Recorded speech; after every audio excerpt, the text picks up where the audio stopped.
I will not hand you illusions. I will hand you the truth, and you will decide if you are strong enough to hold it. People do not love truth itself. They love comfort dressed as truth.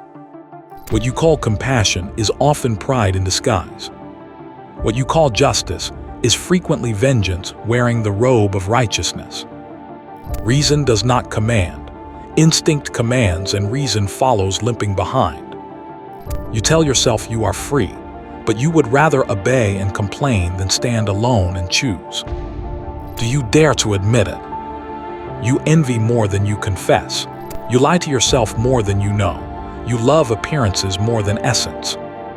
Most of your virtues are accidents of circumstance. You call yourself honest, but perhaps you were never truly tempted. You call yourself loyal, but perhaps betrayal never offered you profit. And yet, strength does not come from denying darkness, but from carrying it consciously. Do not seek to escape the uncomfortable truths. Seek to live with them, to stand within them, eyes open, unflinching, and to create meaning there.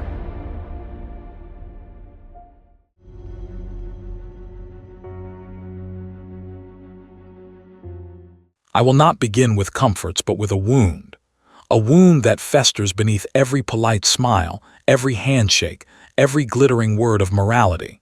It is the wound of being human, and if you dare to listen, you will hear me tear open the bandages and reveal what most men desperately hide, the uncomfortable truths about our own nature. These are not sweet words of flattery, but words sharp enough to cut through self-deception. If you came searching for reassurance, you have stepped into the wrong room. I will not hand you illusions. I will hand you the truth, and you will decide if you are strong enough to hold it. The first truth is this: people do not love truth itself. They love comfort dressed as truth. If tomorrow you could present mankind with a formula that revealed the raw machinery of their motives, greed, lust, envy, fear, they would call you cruel, not wise. They would say, you are destroying hope. But in reality, what you are destroying is their drug. My friend Arthur Schopenhauer once remarked that truth passes through 3 stages. First it is ridiculed, then violently opposed, and only later is it accepted as self-evident. But I add something further. Even when it is accepted, it is never loved. The majority only tolerate truth as one tolerates medicine swallowed quickly, grimacing, praying for the taste to disappear. And so let me begin with the first uncomfortable truth about human nature. Our morality is often camouflage. What you call compassion is often pride in disguise. What you call justice is frequently vengeance wearing the robe of righteousness. Do you believe I am exaggerating? Let me expose the structure. Imagine a man who loudly proclaims equality for all. Does he truly seek equality, or does he seek to humble those he envies? When the weak speak of fairness, are they not usually demanding a reduction of the strong to their own level? If you dig beneath the words, you will often find not love but resentment. Resentment crystallized into a moral system. And yet people cling to these systems because they do not wish to see their darker motives exposed. They prefer to say, I am good because I obey. But in truth, obedience is often cowardice sanctified. Psychologists of your own age have stumbled upon this reality in their experiments. When they place individuals in positions of power, even for a short while, the mask of gentleness slips. Experiments such as the Stanford prison study revealed how quickly ordinary men became tyrants when given the role of guard. Stripped of accountability, they relished cruelty. And these were not demons in human skin.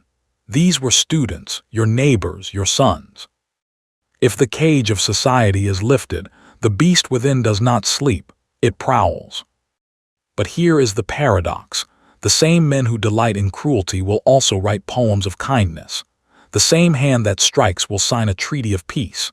Humanity does not exist in purity.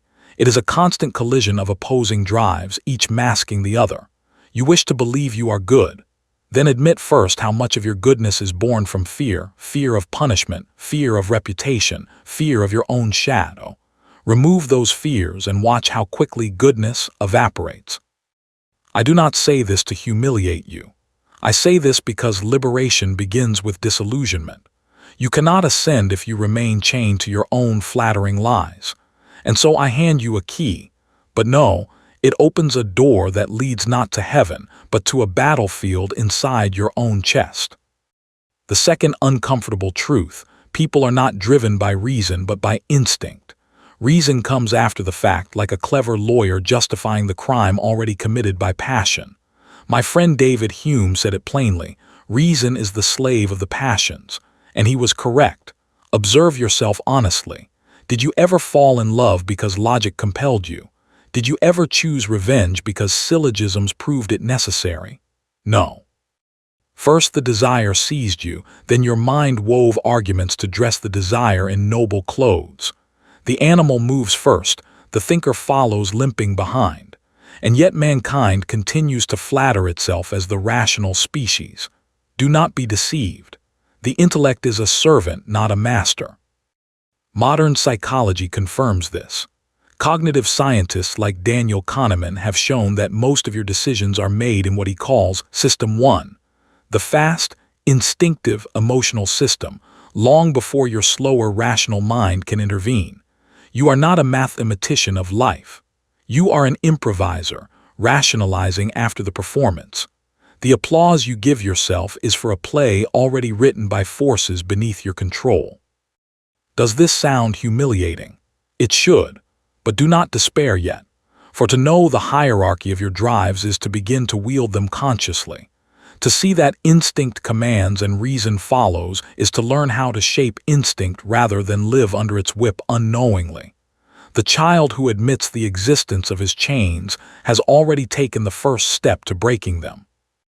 Another truth people loathe to admit: we crave hierarchy even when we pretend to want equality. Look at any group of humans. Very quickly leaders emerge, ranks form, some dominate, others submit. Even in the most egalitarian spaces, subtle games of dominance appear. Someone speaks more loudly, another hoards attention, another is silently envied. Why? Because the will to power is not an invention. It is the bloodstream of humanity. The weak preach equality because it restrains the strong. But secretly, even the weak wish to dominate in some corner, in some hidden way. Perhaps not with armies, but with gossip, with manipulation, with tears that control others.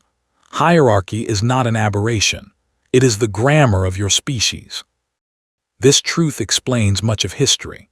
The French Revolution shouted liberty, equality, fraternity, and quickly devoured itself in blood. Why? Because equality is unsustainable when the will to power gnaws beneath every heart. Remove one tyrant and soon another rises from the mob. You may abolish thrones, but you will never abolish the instinct to rule and to be ruled. Democracy itself survives not because it abolishes hierarchy, but because it disguises it behind procedures. You elect your masters and pretend you are free. This comforts the conscience, but the structure remains. Some lead, most follow. Do you feel the discomfort yet? You should. For each of these truths erodes the flattering myths upon which society builds its temples. People want to believe in their own rationality, their own goodness, their own equality. But beneath these myths pulse darker rhythms. And unless you dare to confront them, you live a life of sleepwalking, never seeing the machinery that drives you. Now another truth still sharper: people love to deceive themselves. Not occasionally, not rarely, constantly. You lie to yourself about why you work, why you love, why you pray, why you suffer. You invent narratives to make your pain bearable, your failures meaningful, your existence coherent. Without these fictions, you would collapse into despair. That is why you cling to them so fiercely. My friend Sigmund Freud observed that the ego is not master in its own house. You are constantly hiding unpleasant truths from yourself. Repression, denial, projection, these are not diseases, they are the daily bread of consciousness. Without them, most would not endure a single week. And here lies the paradox. While you lie to yourself, you also demand that others tell you the truth. But when they do, you punish them. You call them arrogant, cruel, dangerous. You exile them from polite society. And so the majority learn the safe path: lie sweetly, conceal harshly, survive. Only a few are stubborn enough to bear the hatred that comes with speaking truth plainly. But such men are never loved. They are feared, avoided, and only long after their deaths are their statues raised in hypocritical reverence. I know this pattern because I lived it. To speak truth in the present is to sign your own social death sentence. To speak it long after, when people can no longer feel threatened, is to be praised as prophetic. Humanity admires truth only when it is no longer dangerous. Let me add another blade. Most friendships, most alliances, even most romances, are built less on love of the other than on need. Need for comfort, for validation, for protection, for distraction from loneliness. You tell yourself you cherish someone for who they are, but if you strip away what they provide you, the connection withers. If they stop soothing your fears, if they stop feeding your vanity, if they stop mirroring your illusions, how quickly your unconditional love decays. What you call unconditional is usually profoundly conditional. This does not make you evil, it makes you human. But humanity would rather clutch the illusion of purity than face the reality of dependence. Here I must pause and remind you, these are not accusations hurled from a distance. I do not stand above mankind wagging a finger. I am within the same current, feeling the same pulls. The difference is that I refuse to look away. And I invite you, if you dare, to also keep your eyes open. Now another truth. Suffering is not an accident in human life. It is the very engine of growth. Yet most of you treat suffering as a curse to be avoided at any cost. You numb yourselves with entertainment, with intoxicants, with shallow distractions, anything to avoid feeling pain. But the result is that you also avoid transformation. My friend Carl Jung observed that there is no coming to consciousness without pain. He was right. The wound is where light enters. The tragedy is that most prefer to remain unbroken and thus remain unawakened. They crave comfort more than depth, anesthetic more than insight. And so entire lives are spent fleeing from the one teacher who never lies, suffering. I see now that some of you recoil. You wanted truths, but perhaps not this raw. Yet let me continue. Another uncomfortable truth: you envy more than you admit.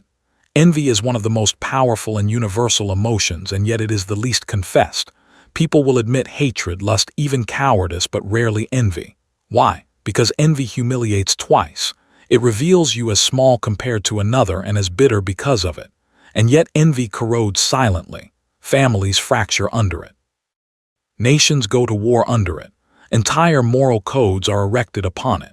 Christianity, for example, arose as the religion of the oppressed, transforming weakness into virtue.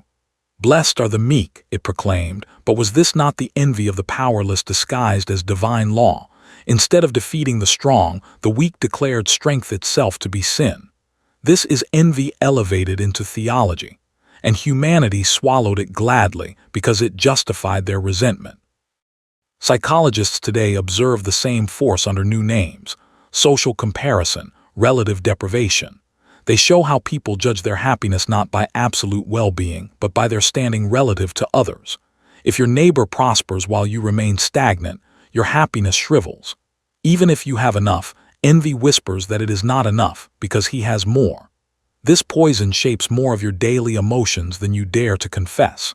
And yet the very act of confessing envy can already reduce its grip. To speak it aloud is to strip it of some of its venom. Let me give another truth. People long for freedom but fear it when it arrives.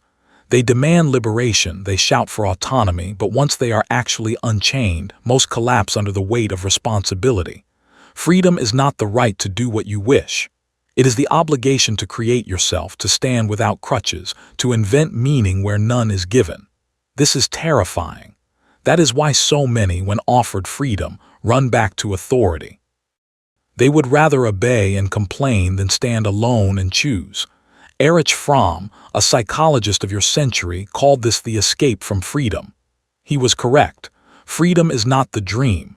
It is the nightmare for those unprepared. I hand you another shard. Most people do not seek truth in conversations. They seek victory. Debate is rarely about illumination. It is about domination. Two men do not meet in dialogue to discover, they meet to triumph. The words are swords, the logic is armor, the goal is conquest. And even when someone appears to concede, it is often strategy, not sincerity. This is why true dialogue is so rare. It requires men willing to sacrifice the intoxication of victory for the humility of discovery. Such men are uncommon, and so most conversations are dances of ego, not symphonies of truth. Do you see the pattern now? At every level of human life, the truth is less flattering than the stories people tell themselves. And yet, paradoxically, only by admitting these darker truths can you begin to live with clarity. To deny them is to stumble blind. To embrace them is to walk with open eyes, even if what you see is sometimes terrifying.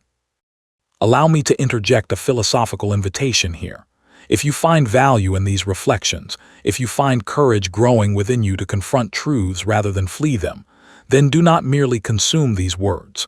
Join the community of those who hunger for honesty. Subscribe, if you must call it that, not to me, but to the path of self-examination. Each gesture of attention strengthens the alliance of those who refuse to be lulled back to sleep. And so I continue. Another uncomfortable truth: you care more about appearances than essence. People would rather look virtuous than be virtuous, rather look happy than be happy, rather look strong than be strong. Social media in your time is merely the technological amplification of an ancient instinct. The mask matters more than the face. In the ancient world, men wore literal masks on stage to perform their roles. Today, the masks are invisible, but no less dominant.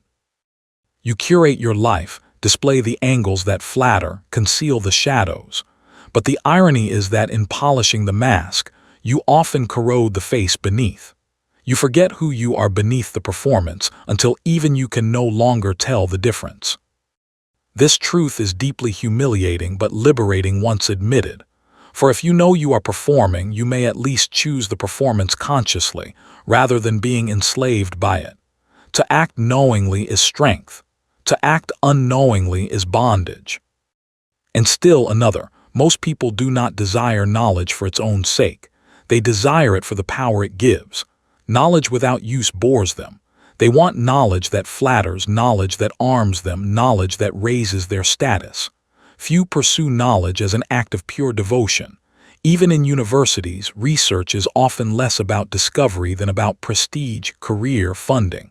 My friend Francis Bacon said knowledge is power. He was right. But the tragedy is that when knowledge is reduced only to power, its deeper transformative force is lost. Men accumulate facts as soldiers collect weapons, not as seekers collect light. Do you now see why I said at the beginning, truth is tolerated like medicine but rarely loved? For each truth demands sacrifice, the sacrifice of comfort, of illusion, of pride. And sacrifice is what most men refuse. Let us step deeper into the labyrinth. You have seen the first corridors: morality as camouflage, reason as servant, envy as concealed master. But there are chambers darker still, truths so rarely spoken that most recoil at even a whisper. Yet they shape your everyday, and unless you confront them, you remain their slave. Here is one: people love dependence, yet despise to admit it. You tell yourselves stories of independence, of standing tall alone, of rugged self-reliance. Yet beneath the surface, you crave approval, validation, and belonging. You do not post your opinions into the void for their own sake. You hunger for echoes, for affirmation. Even rebellion itself is often a pose for the crowd. Look how unique I am. Look how I refuse conformity. But if no one were watching, if no one were listening, would your rebellion burn as brightly? Most likely it would fade into silence. Independence is rarely independence. It is a performance of independence meant for an audience. Evolutionary psychology makes this clear. Survival in ancient tribes depended upon inclusion. To be excluded meant death. And so your nervous systems are tuned to the gaze of others.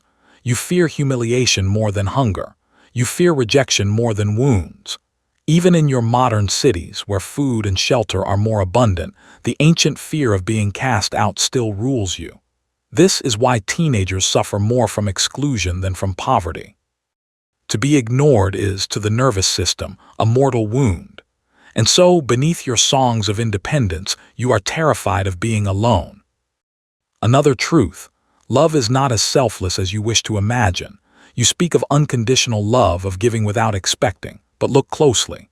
Love is an exchange. You give affection, you demand recognition. You give care, you demand loyalty. Even the love of parents for children carries within it the desire to be remembered, to be honored, to see oneself continued. Romantic love, too, is rarely pure selflessness. It is often possession, projection, desire clothed in poetry.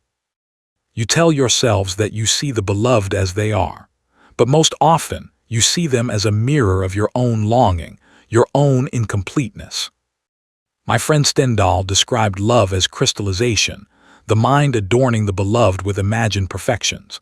But what you call perfections are often your own needs reflected back. This is why so many lovers are disappointed when the other fails to live up to the image. You were never in love with them, but with your fantasy of them. To admit this truth is uncomfortable, for it pierces the most sacred stories. Yet only by piercing them can you approach something more honest, more enduring than fantasy. Let us turn to another. Most people do not seek to understand reality. They seek to control it. Curiosity is rare. Control is common. The scientist who claims to pursue pure truth often measures his worth by the technologies produced. The politician who claims to serve truth seeks only to bend it to his ambition. The preacher who claims to reveal truth seeks to secure obedience, not illumination. Even in ordinary life, you rarely ask, "What is true?" but "How can I use this?" Knowledge, again, is harnessed to will, not devotion. Yet I tell you, the highest form of knowledge is not utility but vision. To see reality as it is, even if it offers no reward, is the mark of strength. But such strength is rare. Most would rather turn away. Another uncomfortable truth: people despise boredom, and yet boredom reveals who they truly are. When stripped of distraction, when left alone with themselves, most find not peace but terror. They discover the hollowness within, the chaos of unmastered drives, the absence of purpose. This is why modern societies drown themselves in entertainment, endless screens, perpetual noise. It is not because life is richer that way, but because silence exposes the poverty of the soul. My friend Blaise Pascal once remarked that all of humanity's problems stem from man's inability to sit quietly in a room alone. He saw deeply. You are not afraid of silence, you are afraid of yourself. Here then another blade. You admire virtue in others most when it benefits you. You praise honesty until it wounds you. You praise courage until it threatens you. You praise generosity until it demands of you. Virtue is tolerated only when it is convenient. This is why societies build statues to dead heroes but rarely support living ones. The dead demand nothing. The living demand change, and change is uncomfortable. Do you see the recurring pattern? Humanity speaks one way and acts another. The mask is praised, the face is concealed.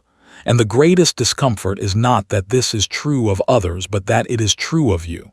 Look honestly, and you will see it reflected in your own heart. Let me give you another. Memory is not a faithful archive. It is a storyteller constantly editing. People imagine their memories as sacred vaults. In reality, they are clay, reshaped by each retelling. Neuroscience shows that every time you recall a memory, you alter it slightly before storing it again. And so your past is not fixed. It is rewritten each time you revisit it. Yet people cling to their memories as if they were sacred scripture. This is why families fight over events, each insisting on their version of history. The truth is that both are lying without knowing it. Memory itself is deception. And this brings us to another uncomfortable truth. Identity is not stable. You imagine yourself as a single, coherent self moving through time. In reality, you are a shifting bundle of drives, habits, and stories, loosely held together by memory and language. The I is not a fixed entity. It is a performance. But people cling desperately to identity because it offers the illusion of permanence in a world of change. You say, "I am this, I am that." But tomorrow you will act differently, desire differently, think differently. Identity is a mask worn long enough that even you forget it is a mask. This truth terrifies people because without identity they fear collapse into chaos. But it is also liberating. For if identity is flexible, you can shape it. You are not condemned to be only what you have been. You can create yourself anew, again and again, if only you dare. Another truth: people claim to value morality, but they worship success. The successful man is forgiven his sins. The failed man is condemned despite his virtues. Nations write laws to protect justice, but they bend them for the powerful. Even in private life, you admire those who rise, no matter their methods. This is the hypocrisy at the heart of civilization. It is not morality that rules, but power disguised as morality. And people prefer it that way, because it allows them to admire success without confronting their own envy. Let us move deeper still. People do not fear death as much as they fear insignificance. Death is certain, and so it is tolerated. But to be forgotten, to have lived without leaving a mark, this is the deeper terror. This is why men chase legacy, build monuments, write books, bear children, accumulate wealth. They do not want to die twice, once in body, once in memory. And yet the vast majority will be forgotten within 2 generations. The world will move on as if they never existed. This is unbearable to admit, and so people distract themselves with smaller goals, smaller victories, so as not to look into this abyss. But look, and you will see freedom. For once you accept insignificance, you are liberated to live without the chains of legacy. You can live for the fire of the present moment, rather than the illusion of immortality. Another truth: people are far less unique than they believe. Each thinks himself singular, original, unmatched. Yet most lives follow similar arcs, similar desires, similar errors. The costumes differ, the patterns remain. Your preferences, your politics, your loves, all are shaped more by culture and time than by some unique inner flame. Yet the myth of uniqueness soothes pride. To be ordinary is unbearable to the ego. And so you craft elaborate narratives of individuality, while walking paths trodden by millions before you. This does not mean you cannot become unique. It means you must fight for it deliberately, rather than assume it. True individuality is not inherited. It is carved out with suffering, courage, and relentless honesty. Let me pierce another illusion. People claim to admire truth-tellers, but in reality they prefer comforters. The man who says, "everything will be fine," is cherished, while the man who says, "prepare for collapse," is shunned. You do not want prophets, you want anesthetists, and this explains why so many deceivers thrive. They tell you what you wish to hear and you reward them. The truth-teller is crucified, the liar becomes leader. History repeats this pattern endlessly. Another: people are more predictable than they imagine. You pride yourselves on free will, on spontaneity. Yet psychologists can predict choices with alarming accuracy based on past behavior, environment, and incentives. You are creatures of habit, repeating patterns endlessly. The slogans of freedom conceal the machinery of conditioning. This does not mean you lack will entirely, but that your will is narrow, bounded by patterns you rarely escape. Yet here again, knowledge is liberation. To know your patterns is to begin to loosen them. To deny them is to remain their prisoner. And let us not forget, people hate those who expose their illusions, even more than those who exploit them. This is why truth-tellers are persecuted, while manipulators are tolerated. The manipulator flatters, the truth-teller wounds, and most would rather be flattered into destruction than wounded into awakening. Now one more uncomfortable truth: most of your virtues are accidents of circumstance. You call yourself honest, but perhaps you were never truly tempted. You call yourself brave, but perhaps you were never truly tested. You call yourself loyal, but perhaps betrayal never offered you profit. People overestimate their virtues because they judge them untested. Yet when crisis arrives, when temptation burns, when fear grips, many discover they are not who they imagined. This truth humbles, but it also sharpens. For only by testing oneself deliberately can one discover whether virtue is real or illusion. Do you see how each truth dismantles the self-image humanity clings to? It is painful, yes, but pain is the beginning of clarity. If you have followed me this far, you already possess more courage than most. For most would have turned away, demanding sweeter words, kinder illusions. You, however, have remained, and so I will continue. Another truth: people are less motivated by love of good than by fear of punishment. Laws are obeyed not because men love justice, but because they fear the consequences of breaking them.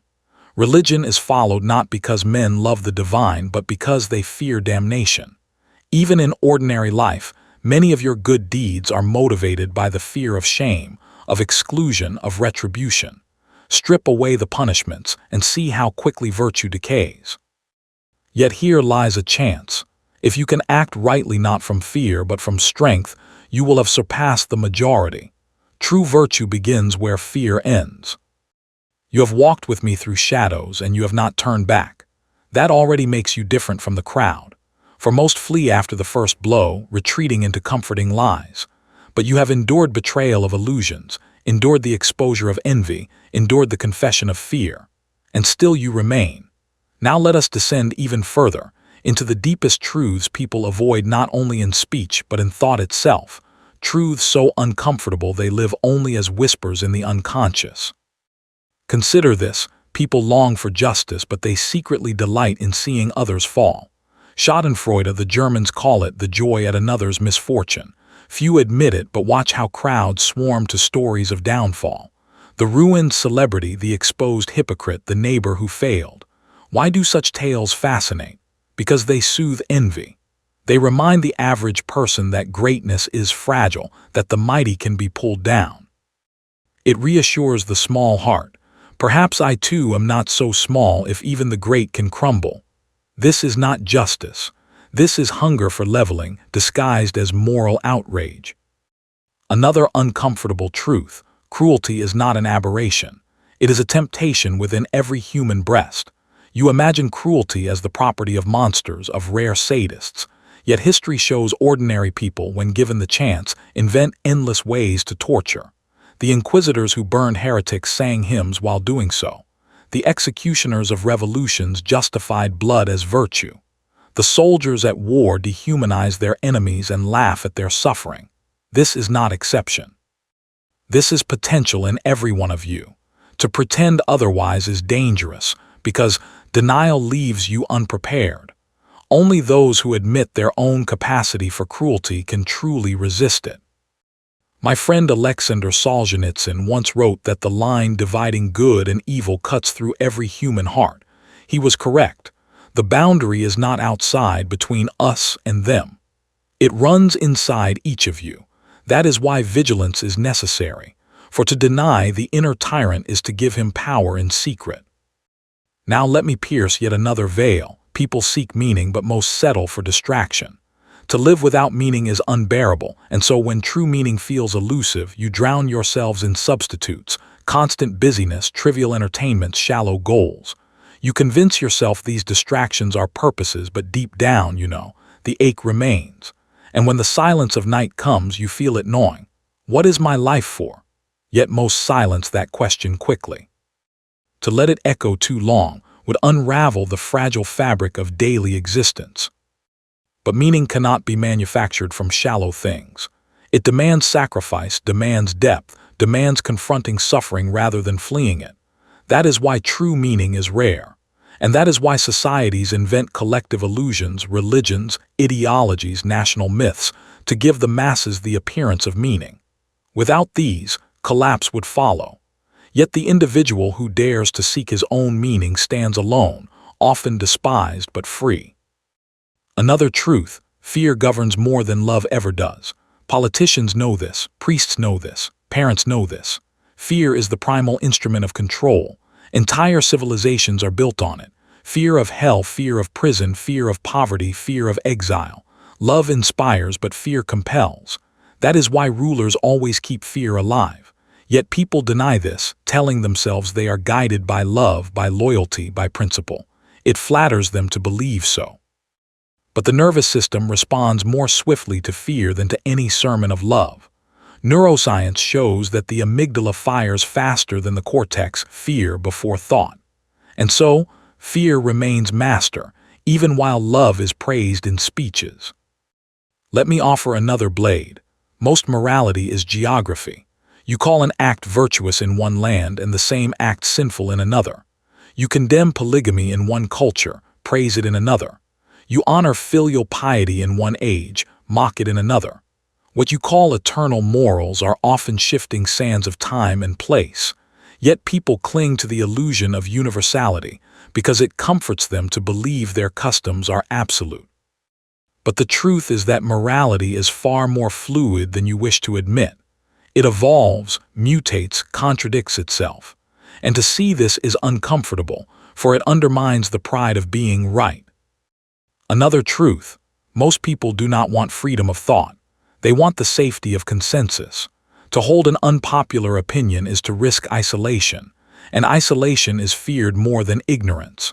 That is why herds form around prevailing dogmas, political, religious, cultural. People chant together, not because each has independently discovered truth, but because chanting together shields them from loneliness. Independent thought is dangerous, not only because it challenges power, but because it cuts you off from the comfort of belonging. Few are willing to pay that price. And so, conformity thrives disguised as conviction. Here is one more. Hypocrisy is the natural state of humanity. People condemn greed while hoarding. They preach fidelity while fantasizing betrayal. They praise humility while boasting subtly. This is not accidental, it is structural. Humans are bundles of contradictions, incapable of perfect consistency, and yet instead of admitting this, they posture. They pretend. Hypocrisy becomes universal, and to expose it is to invite rage. But perhaps hypocrisy should not always be condemned. Sometimes it is simply the gap between ideals and reality, the mark of a creature reaching beyond itself, failing, and pretending meanwhile. Still, to admit your own hypocrisy is to break the spell it casts over you. Another uncomfortable truth: people prefer to be lied to as long as the lie flatters them. You may think yourself different, but look closely. When the lie says, you are special, you are chosen, you are good, you welcome it. When the truth says, you are ordinary, you are envious, you are fragile, you resist. This is why propaganda works.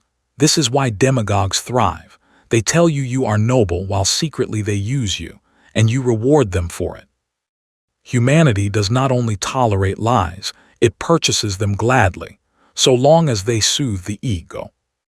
Now, one of the most uncomfortable truths of all: suffering will not be eliminated. No progress, no technology, no utopia will abolish it. Each generation believes it stands on the edge of eradicating suffering. And yet suffering merely changes form. Plagues end, but loneliness rises. Wars subside, but emptiness spreads. Technology grows, but anxiety multiplies. The attempt to escape suffering often breeds new kinds of it. This is not a flaw in history. It is the structure of existence. Life and suffering are woven together. To live is to suffer, but to grow is to choose what to suffer for. Most deny this, seeking painless existence, and in doing so, they end with shallow existence. For meaning and suffering are inseparable. Another truth: the crowd is always more dangerous than the individual. A single man may be kind, reflective, hesitant. Put him in a mob and he becomes savage. Responsibility dissolves in the crowd, replaced by intoxication. History's darkest atrocities were rarely the work of lone madmen. They were the work of ordinary men in groups, chanting, cheering, obeying. Yet each individual tells himself afterward, I was swept along, I was powerless. This is self-deception. The crowd reveals what lies dormant in the individual, waiting for permission. That is why solitude is dangerous to society, because solitude breeds independence, and independence resists the intoxication of the herd. One more sharp truth: you are more animal than angel. Civilization has layered you with clothes, rituals, technologies, but beneath it all the primal drives remain: hunger, sex, territory, dominance. You dress them in noble words, but they rule. Wars are fought not only for ideals, but for resources and pride. Marriages are formed not only for love, but for reproduction and alliance. Even art, philosophy, religion, these too often mask biological imperatives. The body speaks louder than the sermon, And yet, instead of admitting this, humanity flatters itself as transcendent. The animal is denied, and so it rules unconsciously. But to acknowledge it is to begin to guide it. Another truth: time erodes all things, even your most passionate beliefs. You may think today you would die for a cause, but wait a decade. The fire cools, the world shifts, you compromise. Ideals rarely survive unbroken across a lifetime. And yet people cling to the illusion of eternal conviction. They want to believe they will never betray themselves. But betrayal comes quietly, gradually, not with one grand act, but with 1,000 small surrenders. This is the story of most lives. Ideals proclaimed in youth, diluted in middle age, abandoned in old age. To admit this is painful, but to admit it early is to fight against it, to guard your flame more fiercely. Now let me uncover perhaps the final layer. People fear the truth not because it is harsh, but because it demands responsibility. If you admit that your morality is camouflage, you must ask, what will I do without it? If you admit that your instincts rule, you must ask, how will I discipline them? If you admit that freedom terrifies you, you must ask, will I still choose it? Truth is heavy because it shifts the burden onto your shoulders. Illusion comforts because it relieves you of burden. The gods will save me, the leaders will guide me, the herd will protect me. But truth leaves you naked, alone, responsible. That is why most prefer illusions. And that is why those who embrace truth must grow stronger than most. So here we arrive. You have heard of hypocrisy, envy, cruelty, fear, dependence, illusions, suffering. You may feel exhausted, even wounded. But know this: wounds are entrances. If you have endured this journey, you already stand among the rare few who do not flee from discomfort. And now you face the question, what to do with these truths? Do not despair. To see the uncomfortable truths of human nature is not to hate humanity. It is to finally meet it as it is. To stop demanding purity from a creature made of contradictions. To stop worshiping illusions and start shaping reality. Strength does not come from denying darkness, but from carrying it consciously. And so I leave you with this. Do not seek to escape the uncomfortable truths. Seek to live with them, to wrestle with them, to shape yourself in their presence. The highest freedom is not to float above human nature, but to stand within it, eyes open, unflinching, and to create meaning there. This is not the easy path. It is the only path worth walking. Let us pause here. Not in conclusion, for truth has no conclusion, but in silence. The silence that follows the tearing of illusions, the silence in which you hear your own heart beating, fearful, envious, hopeful, cruel, loving, contradictory. In that silence, human nature is revealed. Do not turn away. Listen.